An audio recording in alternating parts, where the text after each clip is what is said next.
Good afternoon. I am Jacqueline Wagner, and I'm the president of Solutions at Enterprise Community Partners. Welcome, everyone, and thank you for joining us today. I want to especially thank Kaiser Permanente for supporting this screening and for all their work to support Project Homekey in California. I am a lifelong Angelino and Californian, and it has filled me with hope to see the way that communities, governments, and businesses have come together during this crisis to address some of the most serious challenges impacting our state. Enterprise is honored to be a part of that collaboration and has been working for 40 years from coast to coast to make home and community places of pride, power, and belonging, and platforms for resilience and upward mobility for everyone. I want to share a little more background on this series. The Way Home is a short film form documentary series from KTF and Bread and Butter Films. Seasons 2 was released in August, focuses on the impact of COVID-19, systemic racism, on the ongoing and pervasive affordable housing and homelessness crisis in California and our nation. Throughout this pandemic, the foundation a stable home provides has meant more than quality of life for so many and it has been essential to life itself. Homelessness has been a challenge that we at Enterprise and so many other committed organizations in California have been working to solve since long before the pandemic began. With Project Roomkey and now Homekey, California banded together, took a difficult situation and turned it into a truly transformational opportunity. We have a long way to go, but change is happening. We are creating permanent homes for Californians experiencing homelessness one by one. More than that, we are also providing supportive services that can help families and communities rebuild. Together, we are making the work in California a model for the rest of the nation. The documentary series does a great job of both centering the people who are most impacted by the homelessness crisis and highlighting the extraordinary solutions that can happen when government, companies, nonprofits, and everyday citizens come together with swift and intentional action. We're about to watch episode 4 from season 2 of The Way Home, which explores solutions to California's affordable housing crisis. After that, we have a fantastic panel that will help translate what we're seeing on screen to real life. Thank you again for joining us today. Without further ado, let's cue up the video.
Homelessness is a major issue in the city of Sacramento.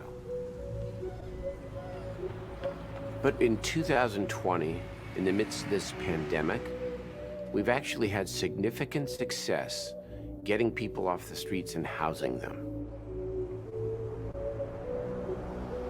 These trailers are part of Project Roomkey. We are housing general homeless population as well as the isolation participants that are positive, whether they come from outside or they come from one of our other Project Roomkey motels.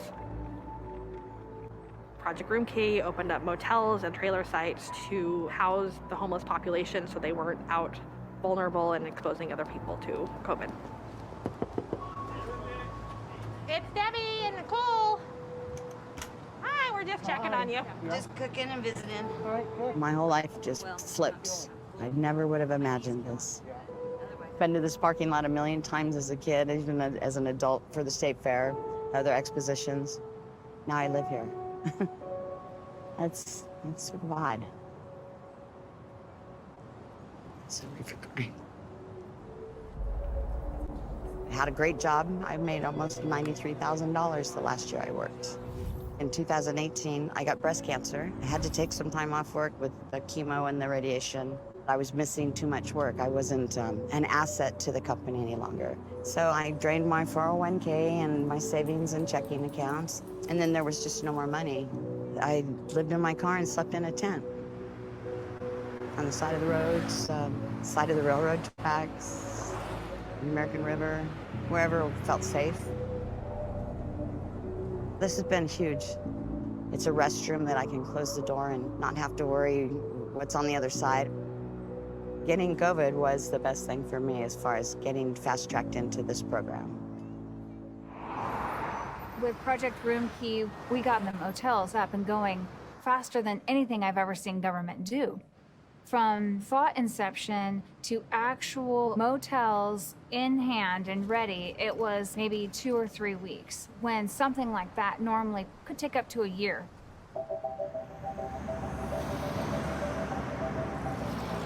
This is how we keep track of what rooms are occupied and how many people we have. And right now it's 196 people on site.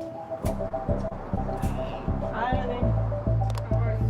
All throughout the day, we have people come to the door, they ask for hygiene stuff, or when the navigators are coming, or maybe they need a ride to a doctor's appointment, and we assist with all of those things.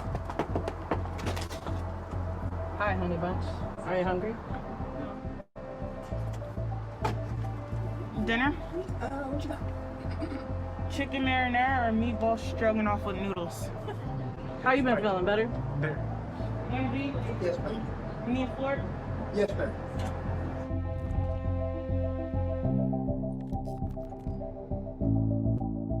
I think we can translate the success of Room Key into something much bigger and much broader. It's a challenge, but it's also a great opportunity. Project Homekey is that next phase, to be able to purchase those motel units and transition them into actual housing units. We are in the initial stages of identifying sites, ensuring that we have the money to continue on, and getting the community's support behind this type of effort. With a larger motel, say anywhere from 300 to 400 units, you could help about a quarter of our unsheltered population potentially at a time, which is a great investment.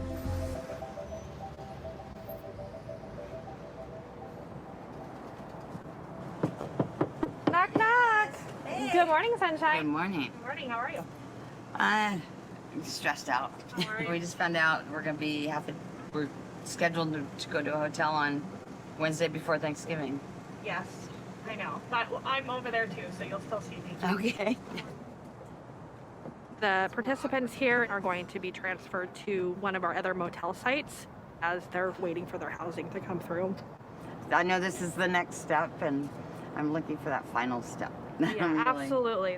I'm excited, but I'm anxious. There will be a navigator in sight. Her name's Cheryl, and she's awesome. She'll be able to help guide you, and what the next steps are to get that housing.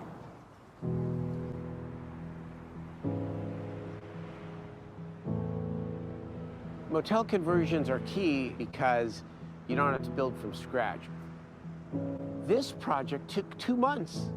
2 months from the time we said yes to people beginning to move in. We've had 4 new residents move in down at the far end. How much renovation have you done inside the units? Not a whole lot, thankfully. We didn't have to do much. Mm-hmm. Take a look here. Oh, this is really nice. Nearly ready. Yeah. So these were in fairly good shape. We had nearly brand new flooring in all the units. The cabinets were in good shape. We changed the countertops. Yeah, I noticed the countertops. Yeah. Oh, and we got a microwave. You know I get excited about microwaves. There are many reasons why people fall into homelessness. Supportive housing really meets them where they are. It assesses what their situation is, and then it gives them those wraparound services to ensure that they can move on with their lives and not fall back into that system and cycle of homelessness. You and I, we've done a lot of projects together. I can't recall us ever being able to close and move people in within such a short period of time. It is what we've all wanted to do for so very long, and to actually be doing it is pretty amazing. Converting existing motels. These are essential parts of the solution. But another key part of our city strategy is to purchase manufactured housing where we don't have to build from scratch. I'm a huge proponent of the manufactured housing and tiny home strategy because this is a volume issue. We're here on a piece of property that we purchased through the Project Homekey program, and we're building 9 units on it. The homes are manufactured homes, so they're able to make them pretty quickly, and they're all 2-bedroom, 1 bath, and they're all accessible. We are the Rape Crisis Center for the county. We serve victims of domestic violence and victims of sex trafficking. We've been around since the late 70s, and this is the first time we've moved into permanent supportive housing as an offering for our clients. We just started work a few weeks ago. One good thing about Project Homekey is it sped up how fast we got permits, and we got to skip some steps, which would have taken up to a year to get us moved along. So all in all, it's going to be about a 9-month process from when we applied for the money until we have people moved in, which is just amazing to me. People come to us for a number of reasons. Generally, domestic violence is their primary issue at the moment, but it doesn't happen in a vacuum. There's so many intersections that lead to somebody being homeless. It's poverty, it's lack of education, it's legal barriers, financial problems, and the domestic violence. So having a roof over your head becomes the primary issue. This is a permanent roof over somebody's head. Somebody who probably never thought they would have that opportunity. Through Project Roomkey and our Project Homekey, we collectively have brought more people indoors in a shorter period of time than I think ever before. Why did it happen? To me, there are 2 key elements. Number 1, it's money. The federal government was paying 75% of the cost. Number 2, there was a public health order to get people off the streets because there was a strong belief that homelessness could be a super spreader of COVID. And so counties and cities that had never before stepped up in any significant way, stepped up in a major way. But once we're through COVID, which we all want desperately, you will no longer have that public health order. What's going to replace it to create that same kind of urgency? In the absence of significant federal stimulus and federal intervention, we are at the risk of seeing a homeless tsunami like we have never seen before. We cannot afford, as a society, to have more people become homeless.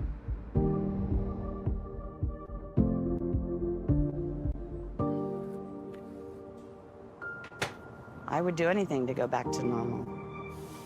I miss my job. I miss having self-pride. Being homeless drains you of a lot of that. People get the wrong idea of you just because you're homeless. And that's truly not what most of us are.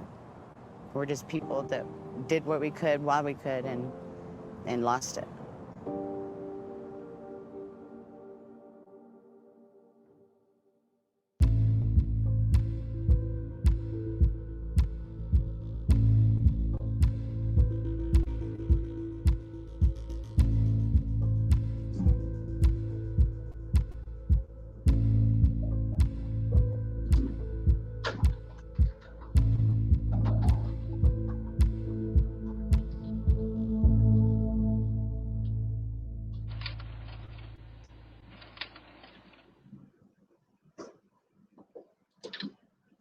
Great. And I believe we're live.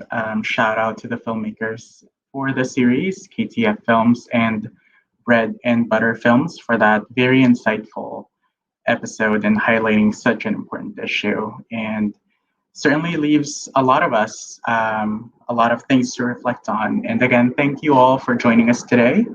Hey everyone, I'm Amiel Leanya Atanasio, Program Officer at Enterprise Community Partners, and I will be moderating today's discussion. As we hear from our panelists, please feel free to use the chat window to share your thoughts about the conversation and also to introduce yourself to fellow attendees.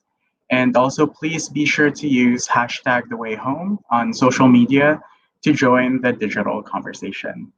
And I'm very excited to introduce our panelists today. We have with us Noor Kassar, a housing policy manager with the California Department of Housing and Community Development, Imelda Mendoza Flores, homeless services coordinator with the Sutter County Health and Human Services, and last but not least, Vanessa Davis, national program lead for housing with Kaiser Permanente. So to kick us off, to get us started, I'd like to ask each of our panelists to share a reaction you had to what we just saw, as well as sharing your thoughts on how successful temporary measures like Homekey can become long-term solutions for our communities, especially, as we're still dealing with a pandemic and may soon see an increase in evictions as well. So why don't we start with Noor? Thanks so much, Amiel. Can you hear me okay? Great. Yeah, I guess initial reaction, I've now watched this 2 or 3 times, but I feel like every time I see it, I get kind of a wave of emotion, especially having been on the original Homekey team last year to roll out the program and design it. I think what stuck with me most was when Mayor Steinberg was talking about the 2 reasons why Homekey came into existence, right? He said it was 1, money, and 2, the public health order. And I think what struck me most at that point was that it took a pandemic to bring us to that sense of urgency. And I think what the pandemic confirmed is that we are not well equipped as a government system to take care of our people. And, I think, the film was, I think it really sheds light on a lot of those broader system issues, because our narrative has always been, something happens to us and we might become homeless, right? But I think what it should be is something happens to us and I know that I can rely on a strong support system in case or when that happens to me. And I think that's the piece for me that will, until we can really do something about it, I think that is always going to stick with me. Did you want me to answer the second part of your question now, or should we go back around? Oh, you're on mute. Yeah, we can touch on that now. Okay.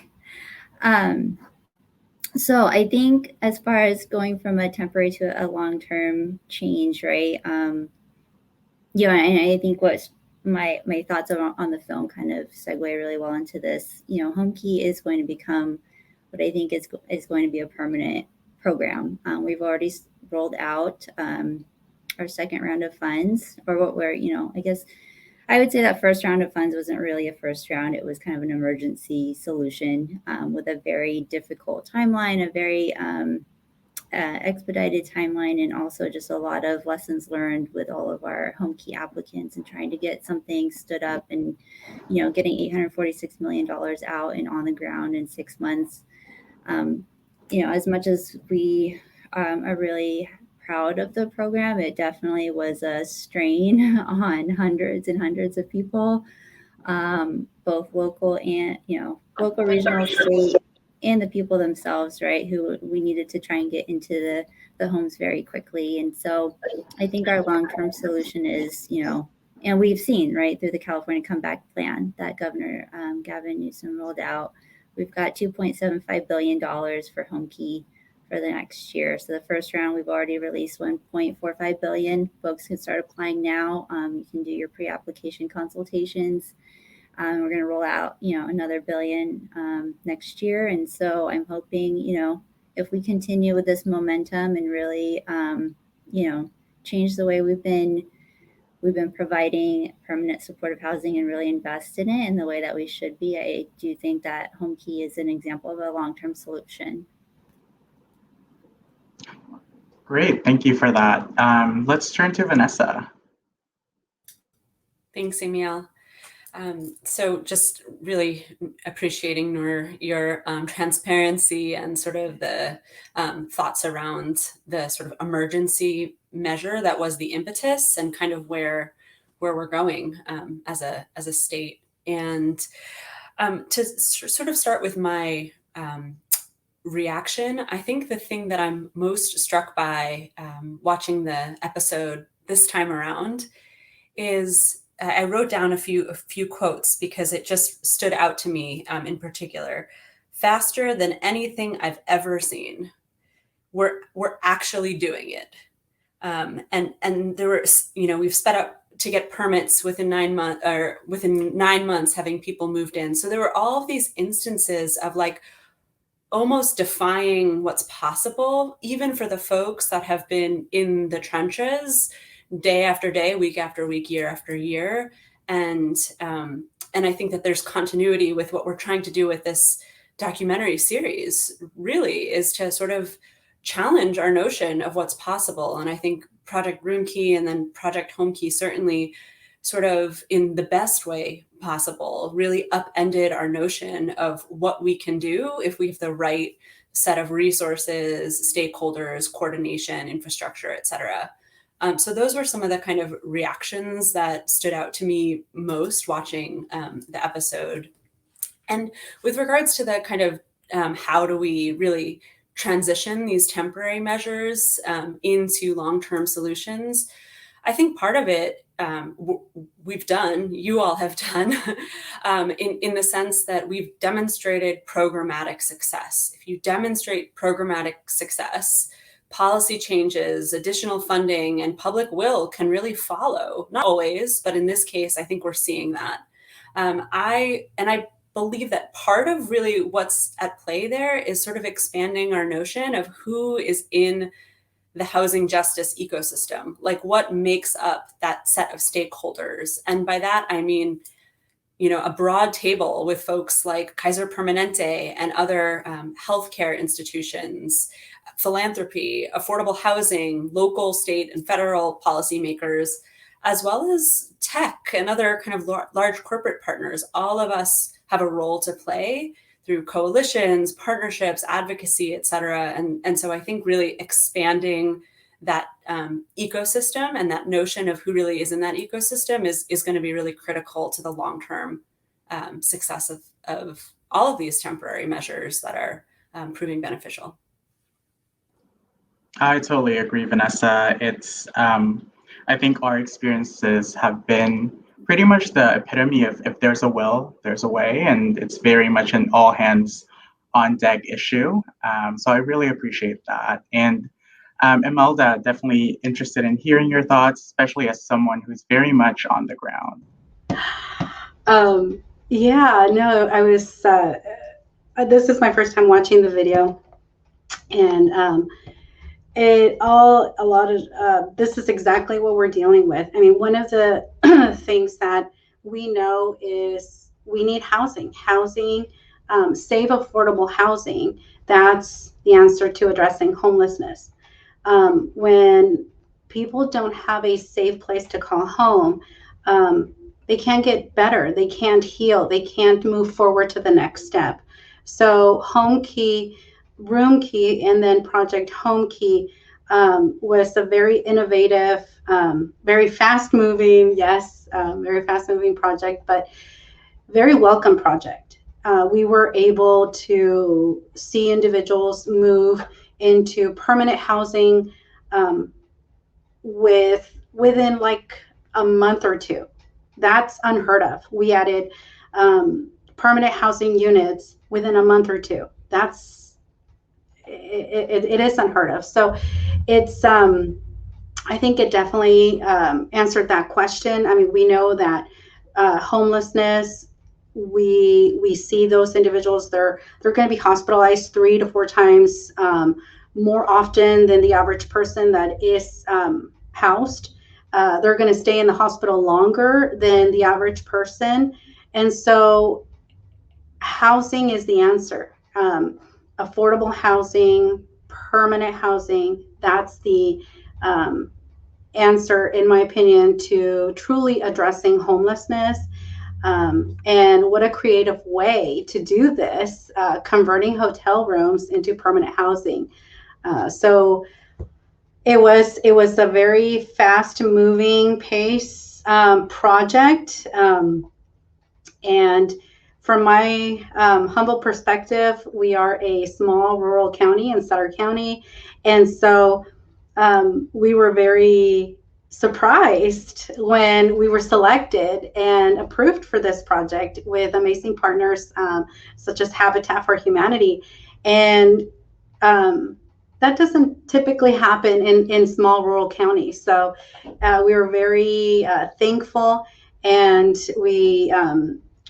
and it was all hands on deck. Everybody was involved in this project from the minute that we heard Homekey. What is Homekey? Oh my goodness, it's going to bring housing. And so, of course, anything that it brings housing to our community, everybody's going to get behind it. We are very fortunate in Sutter County. We are neighbors to Yuba County. We have one homeless consortium that we share. We're literally separated by a river. Early on, it was decided by leadership, elected officials, that we would provide mirrored services in both counties. We would work together, collaborate, and share ideas to truly solve homelessness in our area. And so when this opportunity came about, it was welcome. It was very exciting to be part of that. And I think, now seeing the success in our community, we are, and watching that video, and I've seen this, I'm privileged enough to see firsthand what handing the key to someone feels like and looks like. And when you say this is going to be your home, you're able to close the door. You are able to control who comes into your safe space. That's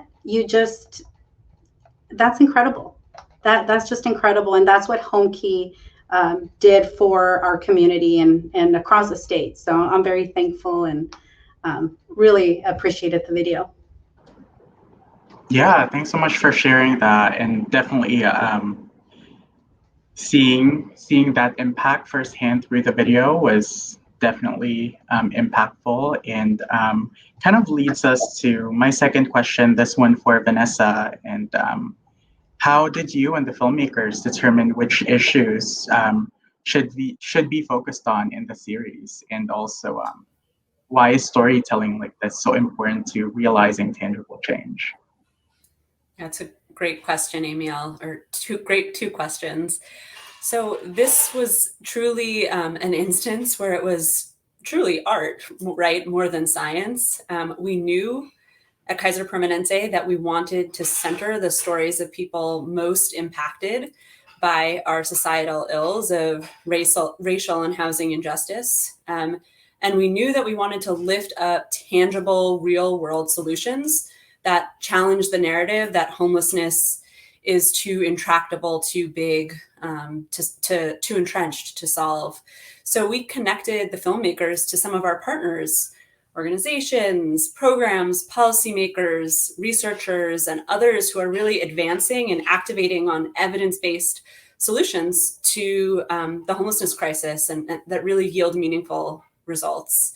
So there was a lot of back and forth with the filmmakers, but ultimately it's important to note that these are independently produced documentary films. We collaborated on the overarching themes and made those connections, as I referenced, but ultimately the filmmakers connected with the individuals and allowed them to tell their stories.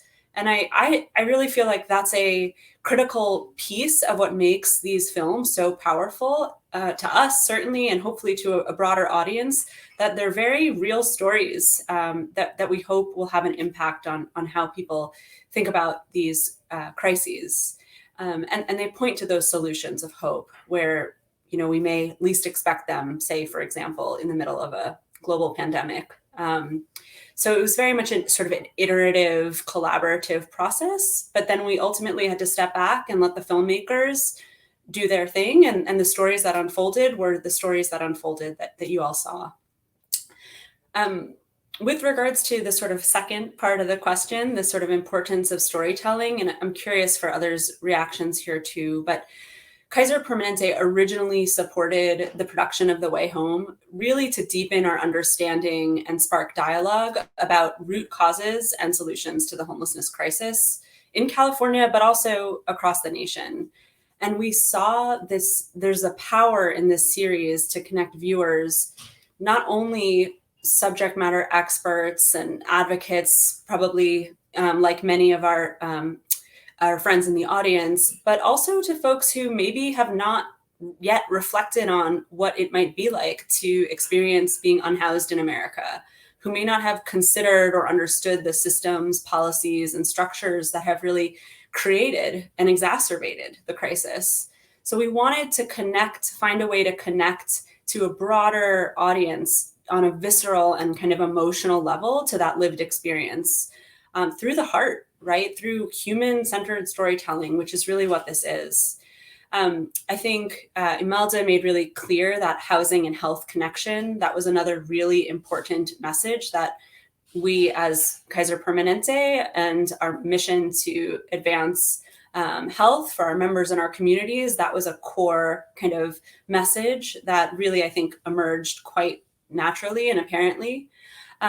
But the only other point here that I would make is we went on a little bit of a learning journey over these past 2 years where we really sat down and asked policy advocates and affordable housing and homeless experts, organizations, what is a meaningful role or the most meaningful role that Kaiser Permanente and other health systems can play to contribute to solving the homelessness crisis.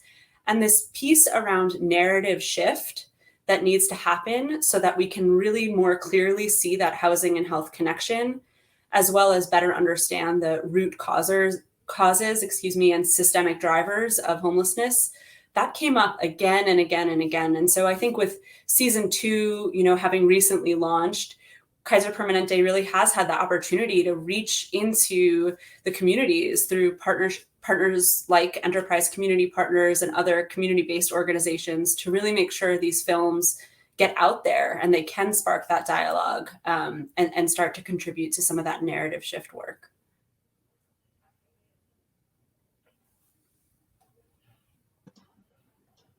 And Nor Imelda, would you like to respond to that?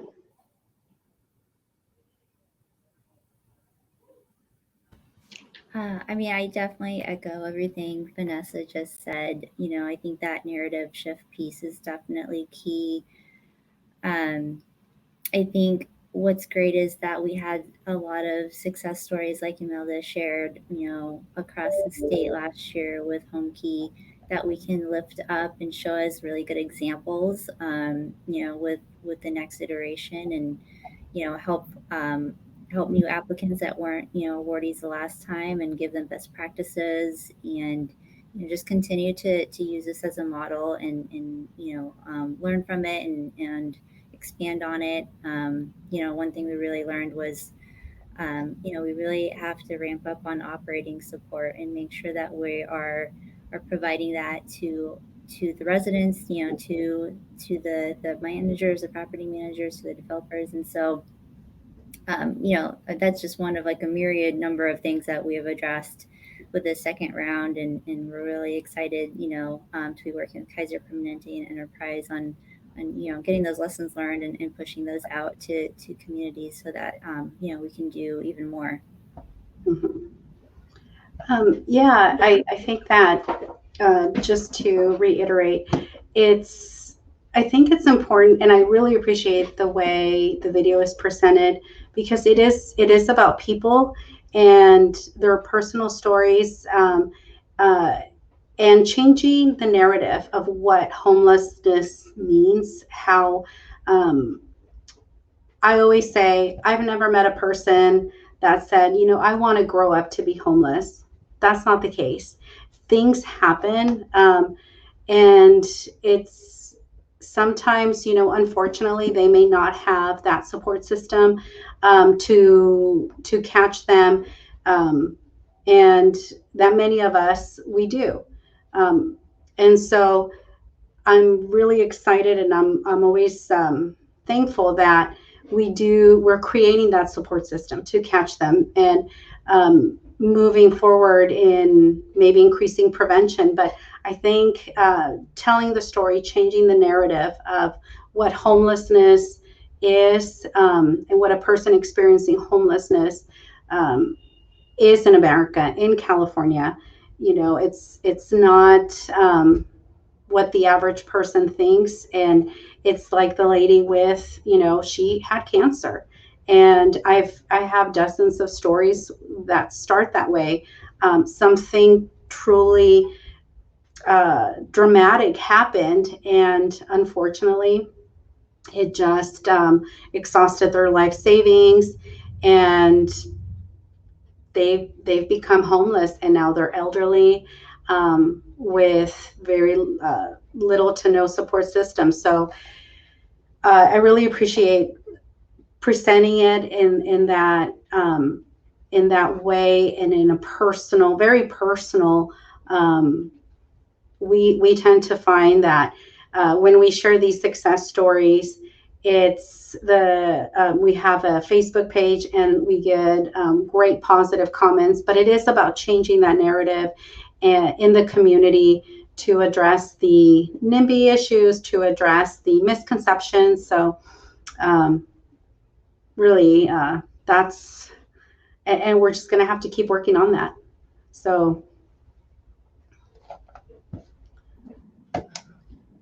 I totally agree. And it's definitely those misconceptions. I think of it as a lot of myth busting work that we have to do collectively throughout the state. And I totally echo that sentiment, Imelda. And definitely the video and all your statements highlighted the undeniable intersection between public health and housing. So kind of veering in that direction, this question's for Noor. And how has your work addressed the importance of incorporating public health into the conversation around homelessness? Sure. No, that's a great question. Thank you. Yeah, I mean, I feel like I've been in the housing world now for, a little over 10 years. And for me, I feel like housing's always been health, right? I mean, we say, without a housing, without a stable place to live, how are we supposed to, feed our kids? How are we supposed to be able to, rest and spend time with our families and take care of any health conditions we may have? Having a roof over your head is absolutely critical and necessary to be able to live the rest of your life, go to work, age in place, anything and everything. And so it's always been a connection, I feel like, and this kind of just goes back to how we tell that story, right? I think we need to all see ourselves in the solution and in the issues that need to be addressed.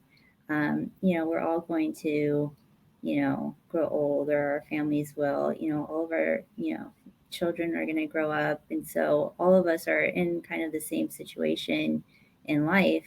And so, I think the pandemic as well has really kind of spotlighted that for a lot of people, because there are situations where many folks either lost their jobs or had their hours cut back. They're not able to do what they were, doing before the pandemic. A lot of people have lost their lives, right? And homelessness has increased, I think, in our work specifically here at the department, we're also running the COVID-19 rent relief program, housingiskey.com, and we just announced yesterday. Actually, we've had over $2 billion in requests statewide for rent relief and utility assistance. We've paid out, or will be paying out, about $1 billion so far. We've got a few billion more to go. We have almost 250,000 applications. We're expecting that to more than double. But that just tells you, right? We're in a public health crisis, and the biggest issue for folks right now is, how am I going to pay my rent? And then we've got the eviction protections ending at the end of this month. We don't want to see a huge increase in homelessness, but all of us here at HCD are concerned and wondering, what is that number going to be? How many people are going to lose their housing after the end of this month? So absolutely, health and housing, public health and housing are totally connected. And if anything, COVID has really shown us that we need to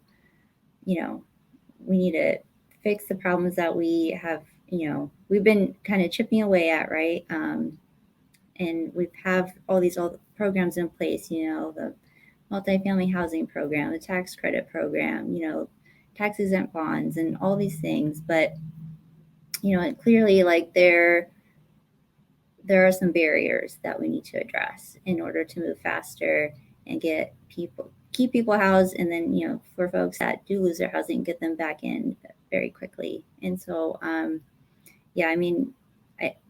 think that things like Homekey and some of the other programs that have been coming out, as a result of the comeback plan, are really going to make a difference. But it really does take all of us, right, from different walks of life and from different backgrounds. It can't just be the government saying this is how we need to do it. We need to have our local partners also share in that narrative. Our public health partners, come and let us know, like, what's working, what's not working. It really has to be a collective effort.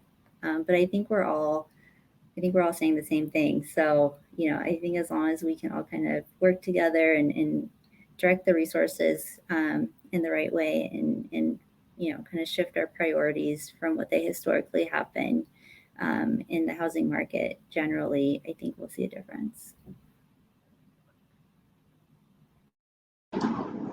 Thanks so much for that, Noor. And definitely, COVID has only exacerbated these issues. And turning to Imelda, definitely from the community perspective, if you could speak to it, health disparities and disproportionate access to resources have been even more so exacerbated by the pandemic. How have you seen that play out in your work at Sutter County? Yes, most definitely. So three things come to mind. So our population that we are providing services to was already had already experienced challenges in transportation, communication, reliable phone communication. So with prior to COVID, we meaning our staff, we were able to provide that face-to-face support, and we would go to them. So that has been our model. We go to where we meet them where they are, whether it's on the streets, by the levee, under a bridge, in a hotel, in a shelter. We meet them where they are and provide that face-to-face service. Unfortunately, with COVID, we had to pivot very quickly because, after all, the priority is also the safety of our staff. So how do you balance providing that essential face-to-face support, knowing that our population is struggling with limited transportation and issues with communication, and keeping our staff safe? So it was a balancing act. It truly was. Our priority was, let's get as much PPE as we possibly can to make sure our staff is protected, and continue to provide these essential face-to-face services as much as we possibly could. We had to quickly, when I'm thinking of phones, it's very easy to say, oh, just call your doctor, and now they're offering telehealth appointments. Well, a lot of our population did not have reliable communication, so that was not an option. That was a barrier to medical services, transportation, and prior to COVID, our staff would provide transportation to housing appointments, to last minute job interviews, last minute medical appointments, and with COVID, we had to take a minute, step back, and not, we weren't able to provide that service. And so it really affected our population. And, I'm always very proud of our Sutter County Homeless Services team. They got creative on, how do we support those that we are serving, to make sure that they're still getting the medical care that they need, that they're still getting to their doctor's appointments, that they're still, if they want to look for a job, that they still have that ability. But yeah, it was, it did definitely highlight inequities in our community. And luckily, like I said, talented staff can pivot and adjust and be flexible. But yes, it was a challenge for sure. Yeah, thank you so much for sharing that. And definitely, I'm glad you brought up priorities, because it's definitely a matter of how we prioritize these issues. And I think Homekey has definitely highlighted that. And speaking of that, and I think this question applies to all of you, and I think it'd be interesting to hear how you respond from your perspective. How can programs like Homekey and Roomkey, programs that can respond rapidly to crisis and our current crisis, how can programs like that be replicated or adapted to other communities? Especially since it has become a huge and successful state program, and other states are starting to look towards California as well. So why don't we start with Noor?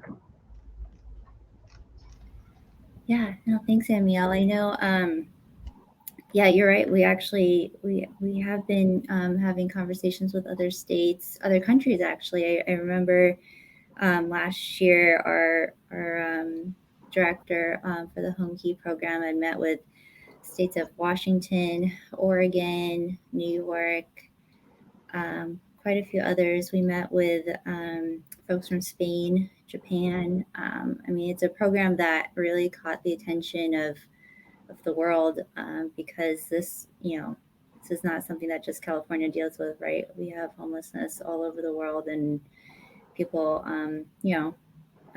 address it in different ways. But we knew that this was working because we were able to,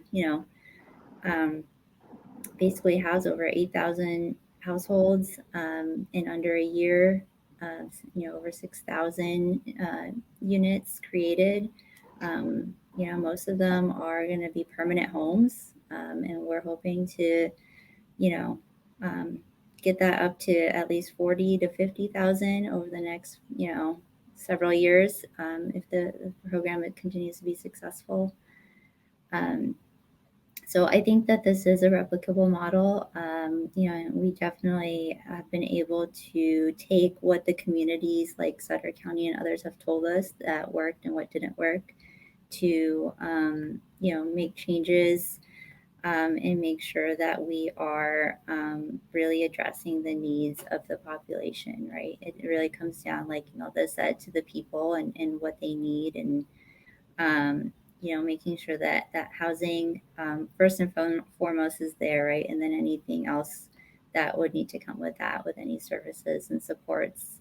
I love that Imelda brought up, even the lack of, digital connections, of transit connections. I mean, that just goes back to that systems change, that we talked about earlier in the program. It's not just the housing system, right? It's the way that we provide all kinds of services to our people, and what are they missing that can help them live a quality life, right? Whether that's broadband access or, just access to public transportation, access to someone that they can talk to quickly in crisis, all of those things. And so I think, as long as we can look at the outcomes of what we're going to be able to accomplish here and pinpoint those specific issues and systems changes that we need, I think, it would be great to be able to replicate that and share what we've learned and help other communities, and also learn from them too, right? I mean, I think there are some great models and places that we should be looking at. I love looking at kind of the public housing system in like Singapore and some of these other countries that have really done things differently and are serving their residents in different ways that I think could be modeled here in the United States as well. So I feel like, as long as we're open and transparent about what works and what doesn't work and can bring that political will along, I think we can really make a big difference. Great, thank you. And let's turn to Vanessa. How do you think other communities could replicate or adapt these kinds of programs? Yeah, it's a great question, and I think Noor already provided some really interesting insights, especially from that kind of international lens, that really all eyes have been on this program, on Homekey, and we're seeing, look-alike or replications in other states, as Noor mentioned. So I guess a couple of things, one, just want to echo what Noor said about listening to residents, to local jurisdictions, to folks at all kind of service providers, property managers, et cetera, to really be able to use that information as like quality improvement, right? How do we make this better? How do we center the needs of our residents, of people experiencing homelessness or formerly homeless? The second piece, I think, is really around kind of using data. And I just want to put a specific plug in for not only kind of the what works, but what works and for whom and why, and with a particular focus on how can we use data to better understand implications with regards to race and ethnic disparities around outcomes, and kind of course correct if and when we need to, so that we're not inadvertently sort of exacerbating disparities. So those are two that really stand out to me. The other piece here, and this is maybe less optimistic, but I also just want to name the kind of very real challenge that we've been hearing from our partners across the country around, people are burnt out. There's the service side of the kind of the ecosystem, if you will. People are really burnt out, and we're not taking care of our frontline staff and support service staff. And I think not only do we want to think about what are those best practice models to keep people housed and thriving, but also how do we sort of attend to the folks in those community-based organizations on the front lines doing this work and with no real end in sight. And that's kind of front lines from a healthcare perspective, but also from a homeless service and affordable housing side. So again, that's not a solution necessarily. I'm just sort of acknowledging the challenge as if we look towards, scale and replication, that there are, some real barriers there.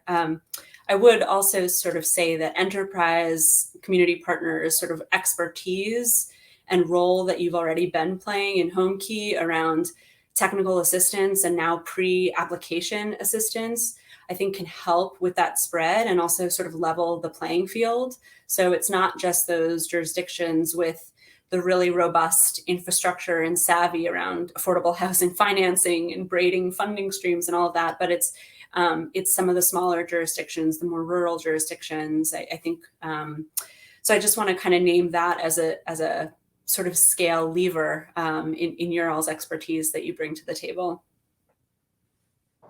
Yeah, thank you so much for that. That was very thoughtful. And we're almost up to time, so I'm gonna move us to our last question, and this one's a bit of a quick round robin. So, despite a challenging last 18 months, we've seen a lot of signs of hope along the way, and it's also what we see in The Way Home as well. So, I want to end our conversation by asking each of you, what gives you hope as we all move forward?